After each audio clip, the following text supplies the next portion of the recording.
প্রিয় ছাত্রছাত্রীবৃন্দ, তোমাদের দশম শ্রেণীর আরেকটি গুরুত্বপূর্ণ অনলাইন ক্লাসে প্রত্যেকেই স্বাগতম জানাই। আজকে আলোচনা হবে ভারতের শিল্প, বিশেষত লৌহ ইস্পাত শিল্প সম্পর্কে। আজকের আলোচ্য বিষয় মূলত ভারতবর্ষের গুরুত্বপূর্ণ যে লৌহ ইস্পাত শিল্প কেন্দ্রগুলি রয়েছে সেই শিল্প কেন্দ্রগুলি সম্পর্কে এবং তাদের গড়ে ওঠার সংক্ষিপ্ত কারণ সম্পর্কে।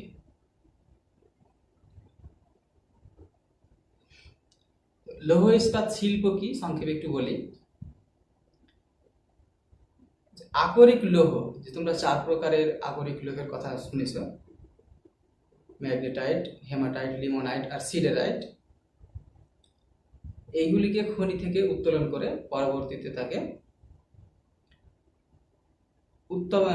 উত্তপ্ত কয়লা পুড়িয়ে তাপ উৎপন্ন করে গলিয়ে সেখান তার সঙ্গে চুনাপাথর, ডলোমাইট, ম্যাঙ্গানিজ মিশিয়ে সেটাকে পরবর্তীতে ইস্পাতে পরিণত করা হয় বা স্টিলে পরিণত করা হয়। এই পদ্ধতিটাকেই বলছে লৌহ ইস্পাত শিল্প। লৌহ ইস্পাত শিল্পর অগ্রগতি শুরু হয়েছে, তোমরা জানো, শিল্প বিপ্লবের পর থেকেই। ইংল্যান্ডে যখন শিল্প বিপ্লব ঘটেছিল তার পরবর্তী পর থেকে ভারতবর্ষের লৌহ ইস্পাত শিল্প খুব একটা বেশি দিনের নয়। এর সর্বাধিক বিকাশ ঘটেছে ভারতের স্বাধীনতা লাভের পরে। প্রথম 1830 সালে, সর্বপ্রথম 1830 সালে তামিলনাড়ুর পোর্টো নোভো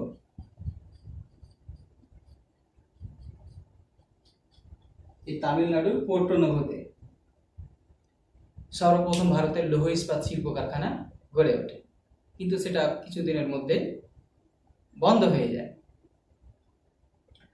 পরবর্তীকালে 1907 খ্রিস্টাব্দে, তোমরা অবশ্যই বঙ্গভঙ্গের নাম শুনেছ। বঙ্গভঙ্গের আন্দোলনের মানুষ ইংরেজদের প্রতিবাদ স্বরূপ একটা আন্দোলন গড়ে তুলেছিল, স্বদেশী আর বয়কট আন্দোলন। ওই স্বদেশী আন্দোলনের হাত ধরেই জামশেদজি টাটা, যে তোমরা টাটা কোম্পানির নাম শুনছ, এই জামশেদজি টাটার হাত ধরেই যে বর্তমানে যে ঝাড়খণ্ড নামে রাজ্য রয়েছে তার সাকচি নামক গ্রামে, এটা সাকচি নামে গ্রাম রয়েছে, ওই সাকচি নামক গ্রামে আধুনিক মানের একটি লৌহ ইস্পাত শিল্প কারখানা স্থাপন করলেন, যার যেটি হচ্ছে টিসকো। টিসকো মানে tata iron and steel company, tata iron and steel company 1907 সালে এটা স্থাপন করেছিলেন জামশেদজি টাটা। এটি ছিল ভারতের প্রথম আধুনিক মানের লৌহ ইস্পাত শিল্প কারখানা। এটি কিন্তু বেসরকারি, পুরোপুরিভাবে বেসরকারি, এটা টাটা গোষ্ঠীর দ্বারা পরিচালিত।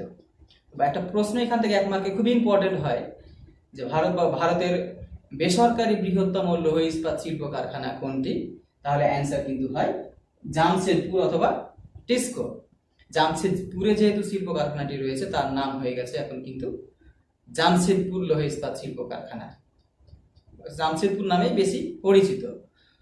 তো পরীক্ষাতে এইভাবে যদি প্রশ্ন আসে যে ভারতের বেসরকারি বৃহত্তম লৌহ ইস্পাত শিল্প কারখানা কোনটি, তাহলে কিন্তু অ্যান্সার হবে জামশেদপুর।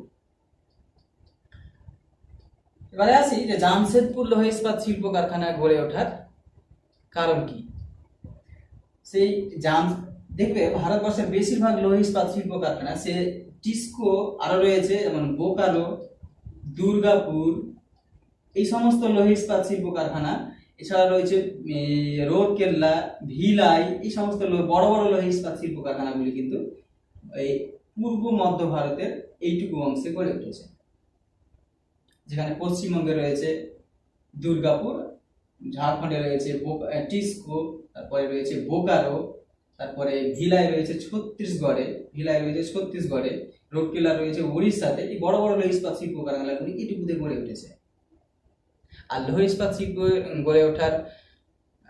গড়ে উঠতে গেলে সেখানে অবশ্যই থাকতে হবে প্রচুর পরিমাণে আকরিক লোহের খনি, তারপরে প্রচুর পরিমাণে কয়লা, তারপরে চুনাপাথর, ডলোমাইট, ম্যাঙ্গানিজ, এছাড়াও নদী থাকতে হবে, উন্নত যোগাযোগ ব্যবস্থা থাকতে হবে, পরিবহন ব্যবস্থা থাকতে হবে, বন্দর থাকতে হবে। আর এই সমস্ত অংশে কিন্তু এই সমস্ত ওই যে কাঁচামালই হোক আর ওই পরিবহন আর বন্দরই হোক, সে লোহা, কয়লা, চুনাপাথর, ম্যাঙ্গানিজ যাই হোক না কেন, এইটুকু অংশে কিন্তু বেশি পাওয়া যায়, কারণ এইটুকু হচ্ছে ভারতের খনিজ ভান্ডার। এইটুকুতে তোমরা নবম শ্রেণীতে পড়েছো যে এই টিস্কো বা বোকারো, এই জামশেদপুর, এটা গড়ে উঠেছে এতে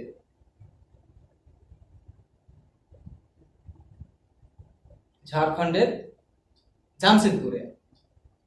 এই ঝাড়খণ্ডের জামশেদপুরের কাছাকাছি যে সমস্ত লৌহ খনিগুলো রয়েছে বা কয়লা খনিগুলো রয়েছে, সেখান থেকেই তারা কিন্তু নিয়ে থাকে। এইগুলোর নাম বেশ কিছু তোমাদের মুখস্থ করতে হবে। যেমন ঝাড়খণ্ডে কিছু লৌহ খনি রয়েছে, যেমন গুয়া,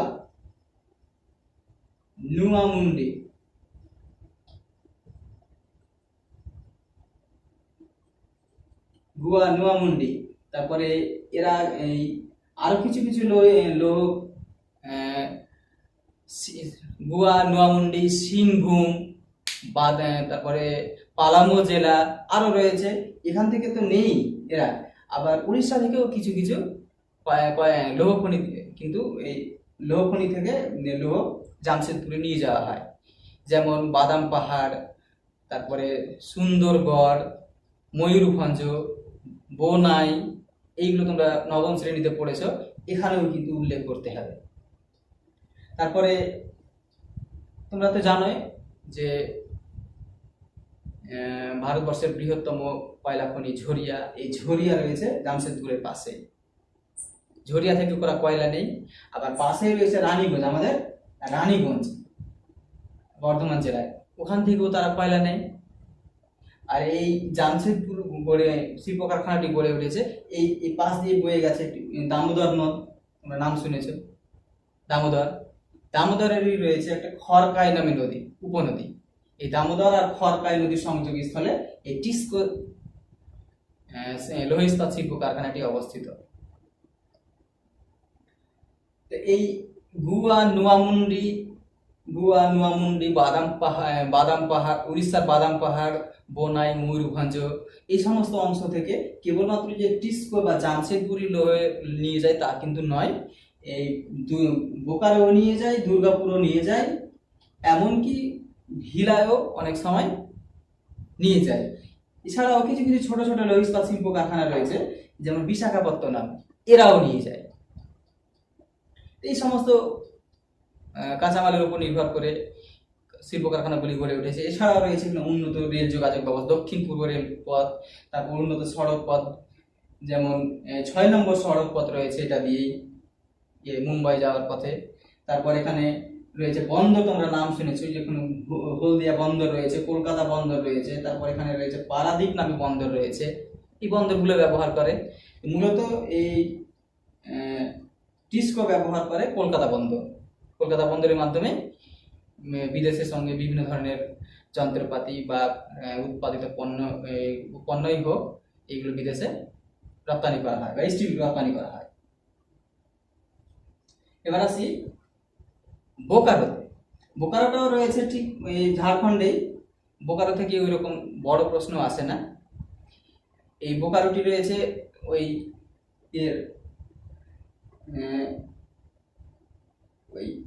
সুবর্ণরেখা নদীর, আর সুবর্ণরেখা নদীর একটি উপনদী রয়েছে বোকারো, তার সংযোগ স্থলে রয়েছে। বলা হয় যে এটি ভারতের দ্বিতীয় বৃহত্তম লৌহ ইস্পাত শিল্প কেন্দ্র, আর রাশিয়ার সহযোগিতায় গড়ে উঠেছে এটুকু। এটা এই বোকারো লৌহ ইস্পাত শিল্প কারখানাটি, এর পুরো নাম হচ্ছে যে বোকারো স্টিল প্ল্যান্ট।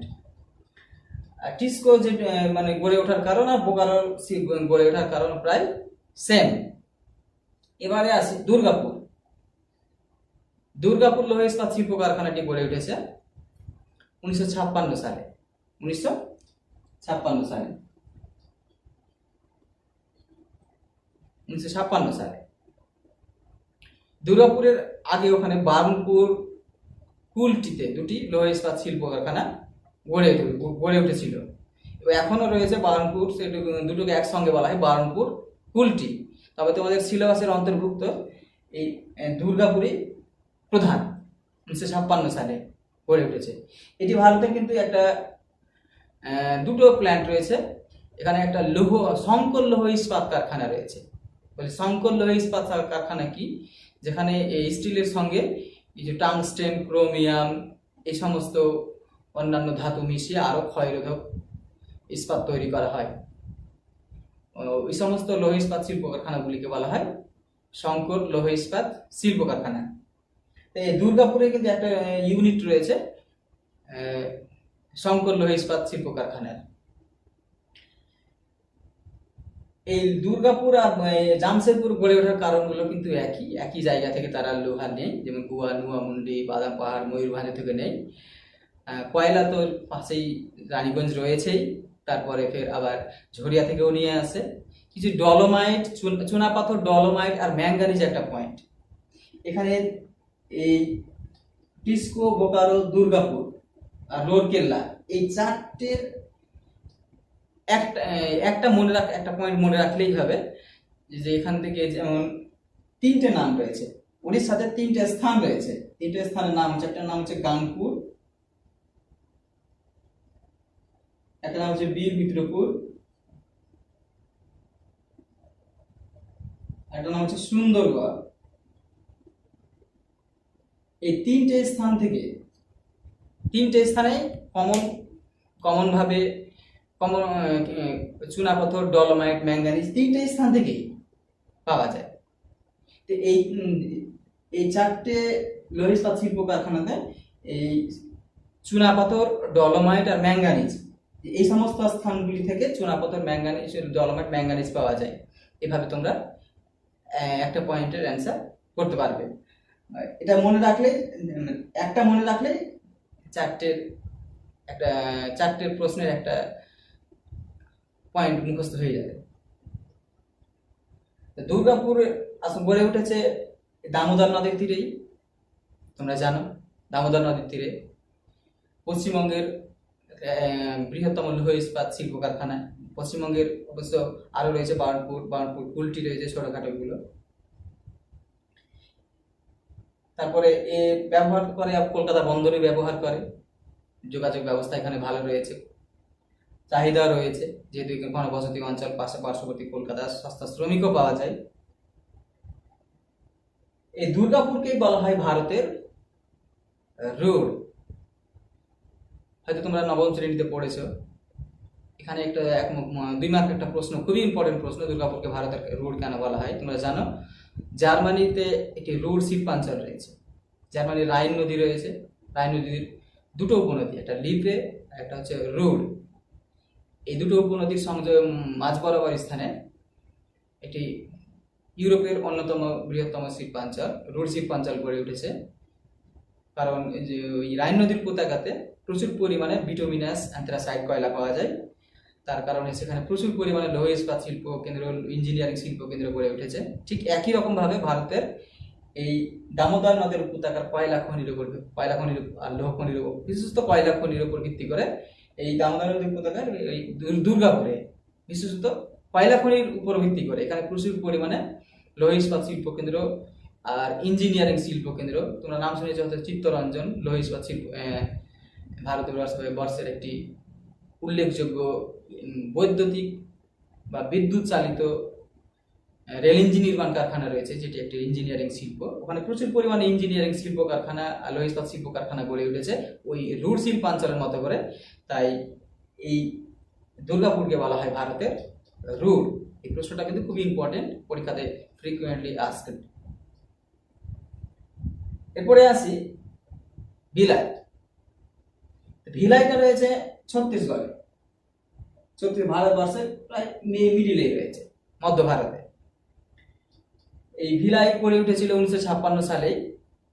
এর পূর্ণ নাম হচ্ছে হিন্দুস্তান স্টিল লিমিটেড। হিন্দুস্তান বা সংক্ষেপে বলা হয় HSL, একটা কোম্পানি। ওই কোম্পানি এতে গড়ে উঠেছে। এটি গড়ে উঠেছে রাশিয়ার সহযোগিতায়। পূর্ববর্তন রাশিয়া বা সোভিয়েত রাশিয়া যখন এক জায়গাতে ছিল, তো সেই রাশিয়ার সহযোগিতায় এই ছত্তিশগড়ে গড়ে উঠেছিল 1956 সালে। এই শিল্প কারখানাটি হচ্ছে ভারতের সরকারি বৃহত্তম লৌহ ইস্পাত শিল্প কারখানা। সরকারি বৃহত্তম লৌহ ইস্পাত শিল্প কারখানা, নট অনলি সরকারি, অলসো মানে সব থেকে বড় লৌহ ইস্পাত শিল্প কারখানা ভারতবর্ষের। ভিলাই ভারতবর্ষের। যদি এভাবে প্রশ্ন করে যে ভারতের বৃহত্তম লৌহ ইস্পাত শিল্প কারখানা কোনটি, তাহলে কিন্তু হবে ভিলাই। আবার যদি বলে সরকারি বৃহত্তম, তবুও ভিলাই। এই ভিলাই শিল্প কারখানাটি গড়ে উঠেছে তুন্ডলা নামে একটা জলাধার রয়েছে, ওখান থেকে জল পাওয়া যায় পার্শ্ববর্তী স্থানে। তারপরে ওখানে তোমরা বাইলা ডিলা, দহেলি রাজহারা বা দাল্লি রাজহারা নাম কয়লা খনি, লৌহ খনির নাম শুনেছ, তোমরা নবম শ্রেণীতে পড়েছ। ওই দাল্লি রাজহারা, বাইলা ডিলা এই সমস্ত লৌহ খনি থেকে লৌহ নেই। তারপরে মানে কোরবা নামে একটি লৌহ খনি রয়েছে, অবশ্যই তোমরা কোরবা নামে লৌহ খনির কয়লা খনির নাম শুনেছ, সেখান থেকে নেই। আবার মাঝে মধ্যে ঝরিয়া থেকে নিয়ে যায়। তারপরে ওখানে চুনাপাথর, ডলোমাইট, ম্যাঙ্গানিজ এইগুলো নিয়ে যায়। বিশেষত বিলাসপুর আর নন্দিনী নামে একটা স্থান রয়েছে। বিলাসপুর আর নন্দিনী। বিলাসপুর, নন্দিনী। নন্দিনী থেকে প্রধানত চুনাপাথর, ডলোমাইট আর ম্যাঙ্গানিজ গুলো বিলাসপুর থেকে তারা পেয়ে থাকে। আর বন্দর ব্যবহার করে, পারাদ্বীপ বন্দর ব্যবহার করে। তারপরে এখানে রয়েছে একটি বন্দর, বিশাখাপত্তনম নামে একটি বন্দর রয়েছে অন্ধ্রপ্রদেশে। এই বন্দরগুলোকে ব্যবহার করে। সেখান থেকে মেন প্রশ্ন হচ্ছে যে ভিলাই কোন রাজ্যের? ছত্তিশগড়ের। ভারতের বৃহত্তম, ভারতের সরকারি বৃহত্তম, রাশিয়ার সহযোগিতায় গড়ে উঠেছে। আর দুর্গাপুর গড়ে উঠেছে কিন্তু ব্রিটেনের সহযোগিতায়। ব্রিটেনের একটি কোম্পানি রয়েছে, যেটা বলতে ছুটেছে আমার, এখানে ইসকন নামে একটি আইসকন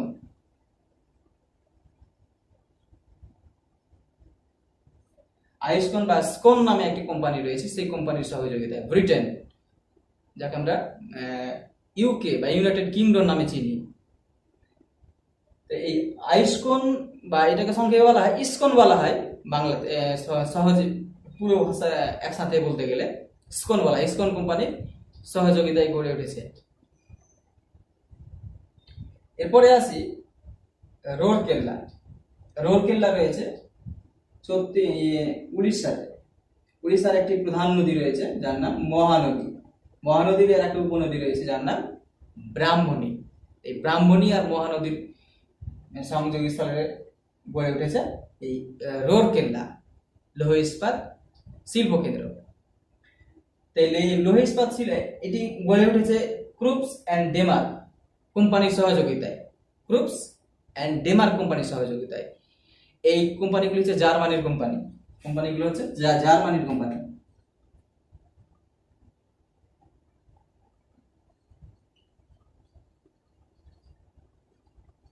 জার্মানির কোম্পানি, জার্মানির ক্রুপস অ্যান্ড ডেমার্ক কোম্পানির সহযোগিতায় গড়ে উঠেছে উড়িষ্যাতে। এর লোহা অবশ্যই নিজের উড়িষ্যার তো লোহা আছেই, বাদাম পাহাড়, ময়ূরভঞ্জ, তারপরে সুন্দরগড়, এই সমস্ত স্থানের লোহা তো আছেই। তারপরে তাদের একটা লৌহ ইস্পাত কয়লা খনি রয়েছে উড়িষ্যার তালচের, তোমরা প্রত্যেকেই জানো তালচের। ওখান থেকে তারা কয়লা নিয়ে নেয়, তারপর মাঝে মধ্যে ঝরিয়া থেকে নিয়ে আসে। তারপরে তার ওইখানকারই রয়েছে গাংপুর, বীরমিত্রপুর, সুন্দরগড়, এই সমস্ত চুনাপাথর, ডলোমাইট, ম্যাঙ্গানিজগুলো পেয়ে থাকে। আর জল তো মহানদী আর ব্রাহ্মণী থেকেই পেয়ে থাকে। পারাদ্বীপ বন্দর পাশেই রয়েছে, উড়িষ্যারই পারাদ্বীপ বন্দর রয়েছে পাশে। এই পারাদ্বীপ বন্দর থেকে, বন্দরের মাধ্যমে বিদেশে আমদানি রপ্তানির সুবিধা রয়েছে, বিভিন্ন ধরনের শিল্পজাত পণ্য আর যন্ত্রাংশগুলো। এরপরে আসি ছোটখাটো কিছু লৌহ ইস্পাত শিল্প কারখানা, যেমন ভদ্রাবতী, বিশাখাপত্তনম, সালেম। এই ভদ্রাবতী গড়ে উঠেছে কর্ণাটকে। কর্ণাটকে রয়েছে, 1923 সালে গড়ে উঠেছিল। এর পুরো নামটা হচ্ছে VISL, বা একে বলা হয় Visvesvaraya iron and steel company, steel limited, iron and steel limited, Visvesvaraya iron steel and steel limited. তোমরা নবম শ্রেণীতে পড়েছো যে বাবা বুদান নামে একটি লৌহ খনি রয়েছে কর্ণাটকে। ওই লৌহ খনির উপর ভিত্তি করেই কিন্তু গড়ে উঠেছে এই ভদ্রাবতী লৌহ ইস্পাত শিল্প কারখানা।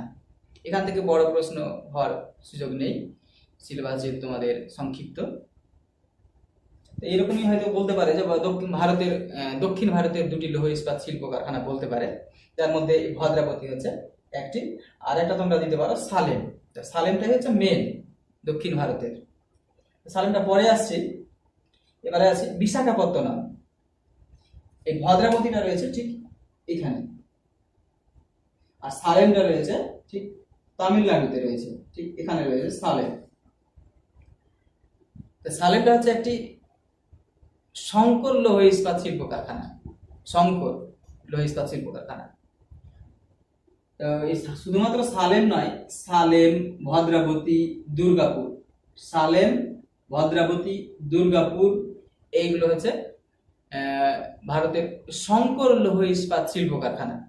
ভারতের বৃহত্তম শঙ্কর লৌহ ইস্পাত শিল্প কারখানা বলে একটা প্রশ্ন হয়, খুবই গুরুত্বপূর্ণ প্রশ্ন, সেটার অ্যান্সারটা হয় সালেম। এই সালেম অ্যান্সার হয়, সালেম। তবে কখনো কখনো তোমরা দেখবে যে ভারতের বৃহত্তম লৌহ ইস্পাত শিল্প কারখানায় শঙ্কর লৌহ ইস্পাত শিল্প কারখানা দুর্গাপুর দেওয়া থাকে। যদি সত্য মিথ্যাতে যদি দুর্গাপুর দেয় তাহলে তোমরা সঠিক দিয়ে দিবে, আর যদি সরাসরি প্রশ্ন করে তাহলে অবশ্যই তোমরা এই সালেম নামে কথাটি লিখবে, তোমরা দুর্গাপুর লিখবে না। সালেম গড়ে উঠেছে 1981 সালে, ভারতের বৃহত্তম একটি শঙ্কর লৌহ ইস্পাত শিল্প কারখানা, তামিলনাড়ুতে গড়ে উঠেছে। শঙ্কর লৌহ ইস্পাত শিল্প কারখানা, এরকম ভাবে একটা প্রশ্ন হয়তো 2 মার্কের আসতেই পারে। এভাবেই লিখবে যে আকরিক লৌহর সঙ্গে বিভিন্ন ধরনের ধাতু যেমন ক্রোমিয়াম, টাংস্টেন, ম্যাঙ্গানিজ ইত্যাদি মিশিয়ে যে লোহ প্রস্তুত করা হয় তাকে বলা হয় শঙ্কর লৌহ। ভারতবর্ষের উল্লেখযোগ্য শঙ্কর লৌহ ইস্পাত শিল্প কারখানাগুলি হলো সালেম, দুর্গাপুর, ভদ্রাবতী, এরকম করে উদাহরণ দিয়ে লিখবে। যাই হোক, আর একটা গুরুত্বপূর্ণ প্রশ্ন এখান থেকে আসে, সেটা হচ্ছে সেল। এই সেল হচ্ছে ভারতবর্ষের একটা এই লৌহ ইস্পাত শিল্প কারখানাগুলিকে নিয়ন্ত্রণকারী একটা সংস্থা। এর পুরো নাম হচ্ছে steel authority of India limited, steel authority of India limited.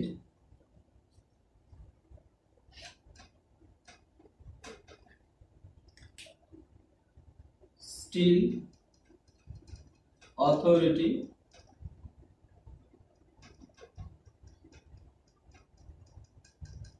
Of India limited.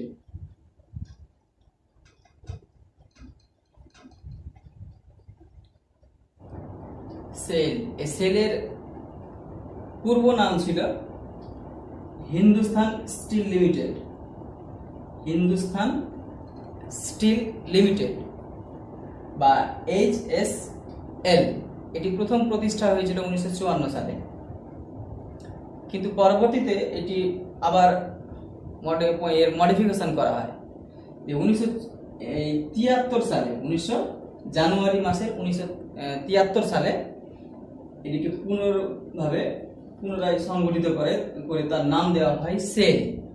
যদি পরীক্ষাতে আসে যে সেল কবে প্রতিষ্ঠা হয়েছিল, তাহলে তো আমরা অবশ্যই এই অ্যান্সারটা লিখবে যে 1973 সাল, 1973 সাল।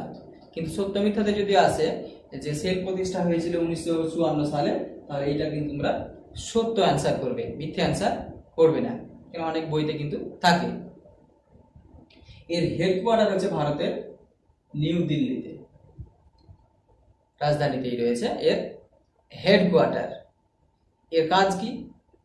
এর কাজ হচ্ছে যে যে ভারতবর্ষের যে লৌহ ইস্পাত শিল্প কারখানাগুলি রয়েছে, এই লৌহ ইস্পাত শিল্প কারখানাগুলির উন্নতি বিধান করা, অর্থাৎ তাদের মডিফিকেশন করা, উৎপাদন নির্ধারণ করা,